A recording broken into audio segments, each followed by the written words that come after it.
This is going to be a short video where I want to make a simple but an important point about the war in Ukraine.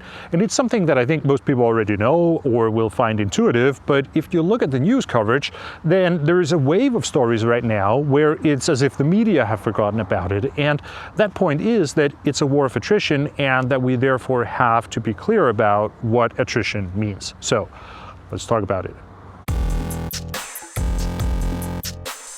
Right now, there are many news stories about how things are difficult for one side or the other in the war. About Russia, it's stories about how the war economy is unsustainable and how they will run into all kinds of problems over the coming year or maybe into the next 2 years. And I also myself made a video about that a little while ago.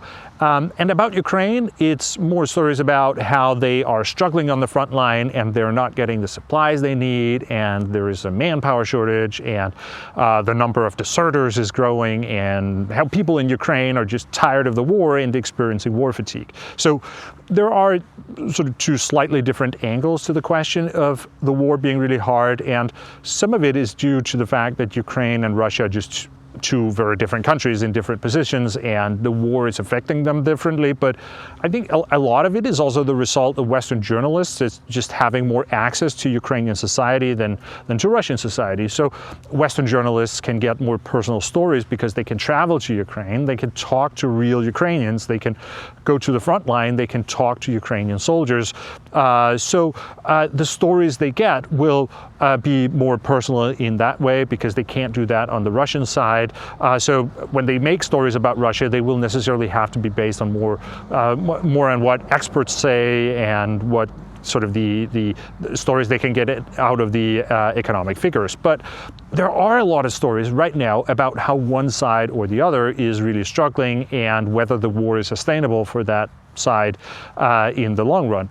And as Vlad Wexler has emphasized in his videos on his channel, this discussion does not make a lot of sense when you consider these stories independently of each other. So it's not very helpful to hear that things are hard or unsustainable on one side if you don't compare that with how things are going on the other side.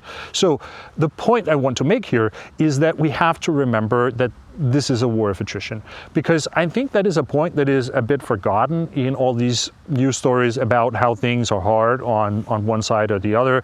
And the reason there is a war of attrition is that neither side, neither Ukraine nor Russia, currently has the strength to defeat the other. So if one side could win right now, they would absolutely do that, but they can't. So we have this war of attrition where they try to wear down the other side over time, hoping that eventually they will get the relative strength that they need to actually win the war. And I think the right way to interpret all these stories about how things are difficult on this side or on that side is that we're reaching a point where the war of attrition has been going on for a long time, and it's really beginning to bite. But the thing we need to keep in mind is that it's supposed to happen like that. Like, it's not surprising that things get hard in the course of a war of attrition, because that's the point of attrition. It's supposed to be tough. It's supposed to suck, right? And it's also not surprising that we hear these stories about both sides, both about Russia and Ukraine. Because if things were only tough on one side, then we wouldn't have a war of attrition anymore. So then we would be getting to a point where that side could win the war. But that's not the case. We still have a very equal fight between two countries that still both believe that they have a chance of winning. And that's why the war of attrition continues. So I think it's important that when we hear these stories about how things are really tough in Ukraine and the Ukrainians are struggling, or how the Russian war economy will run into all kinds of trouble in the coming years and they won't be able to sustain the war if this continues, then that we then don't put too much weight on these stories individually, because all these stories show is that there is a war of attrition, and also that this war of attrition is working as expected.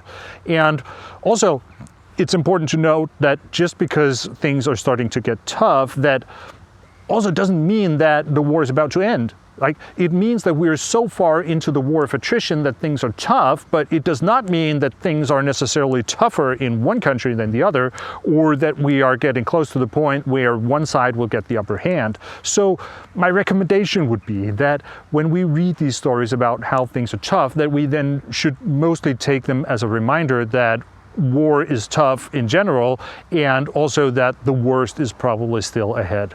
As time progresses, this attrition will work in such a way that Eventually, we might see the contours of who's going to win the war, and that can then be an indication that the war is approaching the final stages.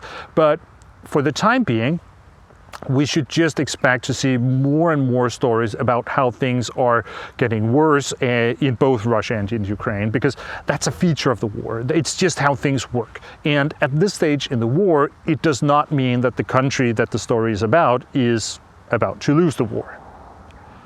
Okay, I will end it here. If you found the video helpful or informative, then please give it a like. And also remember to subscribe to the channel and click the bell icon to get notifications when I upload new videos. If you want to support the channel, you can subscribe to my newsletter at www.logicofwar.com. Thank you very much for watching, and I will see you again next time.